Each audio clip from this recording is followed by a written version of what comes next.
नमस्कार शेतकरी मित्रांनो, आज आपण हळद पिकाचा सेंद्रिय मल्टीप्लायर तंत्रज्ञान वापर केलेला रिझल्ट पाहत आहोत। तरी रिझल्ट बघू शकता, असंख्य फुटवे, पाने जाड, हिरवीगार, रुंद झालेले आहेत। भरपूर प्रमाणात जीवाणू वाढतात, सेंद्रिय कर्ब वाढतोय, जमीन भुसभुशीत होऊन हळदीचे कंद साईज वाढायला मदत होती, हळद ठोकर होती आणि पहिल्याच वर्षी 30 ते 50% पर्यंत उत्पादनात वाढ होते। प्रत्यक्ष शेतकरी बंधूंनी मल्टीप्लायर तंत्रज्ञानाचा वापर करावा।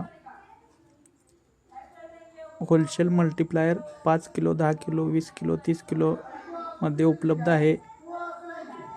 स्क्रीनवर दिलेल्या नंबरवर व्हॉट्सअपवर हाय करा। आधार कार्ड पाठवल्यानंतर मोफत रजिस्ट्रेशन आहे। सुरुवातीपासून शेवटपर्यंत संपूर्ण मार्गदर्शन मिळेल। धन्यवाद।